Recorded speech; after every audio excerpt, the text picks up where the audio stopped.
Hey friends, so I had so much fun at our camping fortnight last night, spending some time outside, seeing some of the awesome forts that you all built in your houses.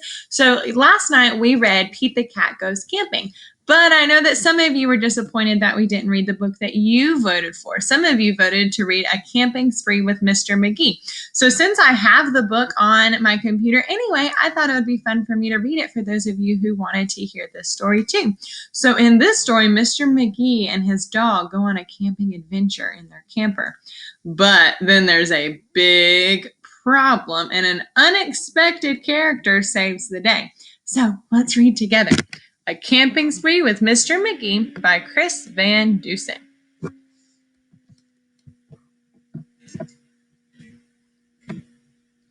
Early one morning at 7:03, Mr. Magee and his little dog Dee packed up the camper and hitched up the load, hopped in the Rambler, and then hit the road.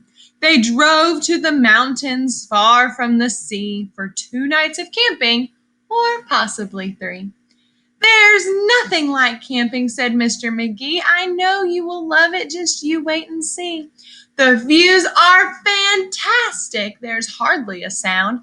Aside from the wildlife, there's no one around. And the air is so sweet you'll sleep like a log, said Mr. Magee to his small spotted dog. A few hours later, they took a sharp right and found a great spot to lay camp for the night. It was high on a hill with a beautiful view of Mount Adams, Mount Lincoln, and Jefferson, too. But perhaps the most wonderful feature of all was the brook that ran over a steep waterfall. So do you see the brook right here? It's kind of like a stream or river. Dee gathered pine cones and branches and logs. Magee made a campfire and cooked some hot dogs. And as the sun set behind far distant knolls, they sat roasting marshmallows over the coals. I roasted marshmallows last night. As the embers went out, they felt tired and dozy, so they climbed in their bunk beds all comfy and cozy. But while they were falling asleep without care, along came a stumbling, bumbling bear. A kindly old bear whose sight wasn't so clear. He couldn't see far and he couldn't see near. But he could smell marshmallows, sticky and sweet. The smell made him hungry. He wanted a treat. Uh-oh. I hope I didn't leave any marshmallows outside my yard last night. He sniffed out the place where the marshmallows lay, but the car and the camper were in the bear's way. Yet that didn't stop the sneaky old snitch. He simply tried squeezing right under the hitch. So the hitch of the camper is the part that connects to the back of the car. So if you've ever seen a truck maybe pulling a camper on the highway, so the hitch is the part that connects the truck and the camper so that the truck can pull it. And as he was shimmying into the gap, he pushed up the hitch, which let go with a snap. Now that the camper and car were untied, they started to roll down the rocky hillside. The car bounced away on the old logging road while the camper was heading to where the stream flowed. It flew down the hill in a wild, bumpy ride with Dee and Magee sleeping soundly inside. They were snoring and snoozing, enjoying a dream, when splash went the camper right into the stream. The splash shook the camper. They bumped out of bed. Now what in the world was that, Magee said. And when he looked out, he saw where they were. His hair stood on end, and so did Dee's fur. They were caught in the rapids, but that wasn't all. They were headed smack dab for the big waterfall. Dee and Magee both started to quiver. Why do you think they were quivering? Well, how do you think Dee and Mr. Magee are feeling? How would you feel? So I think that the story telling us that they started to quiver is telling us that they were feeling very scared. As faster and faster they headed downriver. But just when they thought they'd fall over the edge, their camper got stuck on the rock at the ledge.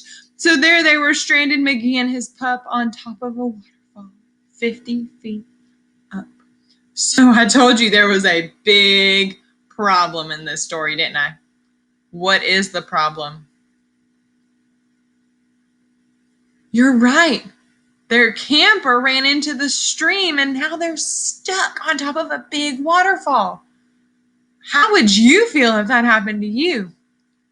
I would be terrified. So, how do you think that this problem can get fixed? Let's see. Meanwhile, that nearsighted bear from before was searching for one little marshmallow more, when lo and behold, as if out of a dream, he spied something sweet floating over the stream. Do you see what Bear sees? What does that look like right here on the edge of the camper? It looks like a marshmallow. Is it a marshmallow though? I don't know. Let's see what Bear does. But what the bear thought was a marshmallow treat was really the hitch and not something to eat. So it's really that part of the camper that connects to the car. The bear was determined to capture his prize, so he jumped in the water right up to his thighs. So now the bear's in the water. He splashed through the stream to the edge of the fall and snatched up the trailer hitch, camper and all. Dee felt a tug. Magee heard a knock as the bear pulled the camper right off of the rock. He dragged them both all the way back to the bank when he realized the hitch was not sweet, but quite rank. So did the camper taste like a marshmallow? No, but what did the bear do? He got them out of the water and saved them. He spit out the hitch and left in dismay. So he is upset. While Magee and Dee's camper again rolled away.